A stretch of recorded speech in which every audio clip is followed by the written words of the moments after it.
নির্বাচনী প্রচারে বেরিয়ে চমক দিলেন আসানসোল দক্ষিণ বিধানসভার বিজেপি প্রার্থী অগ্নিমিত্রা পাল। সোমবার রাতে প্রচারে নেমে সোনাক্ষী, মশলা কোথায়?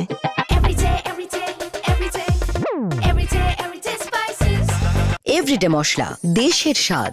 হঠাৎই একটি চপ মুড়ির দোকানে পৌঁছে যান বিজেপি প্রার্থী। সেখানেই তিনি খুন্তি হাতে নিয়ে কড়াইয়ে তেলে থাকা চপ ভাজতে শুরু করেন। দিদির উন্নয়নের মডেল নিয়ে কটাক্ষ করে অগ্নিমিত্রা বলেন, চাকরি না পেলে চপ মুড়ি বিক্রি করতে বলা হচ্ছে বাংলার যুবকদের। প্রচারে বেরিয়ে আমিও আজ সেই কাজই করেছি, যাতে বোঝা যায় এই মডেল কতটা কার্যকর। বেকারত্ব ইস্যুতে সরব হয়ে বিজেপি প্রার্থী অভিযোগ করেন, রাজ্য সরকার যুবকদের স্থায়ী কর্মসংস্থান দিতে ব্যর্থ হয়েছে। 1500 টাকার যুবসাথীর ভাতা নিয়েও কড়া সমালোচনা করে তিনি বলেন, এত কম টাকায় কি কোনো যুবকের ভবিষ্যৎ সুরক্ষিত হতে পারে? এটি তাদের সঙ্গে প্রতারণা। আসানসোল থেকে রাজা বন্দ্যোপাধ্যায়ের রিপোর্ট, উত্তরবঙ্গ সংবাদ।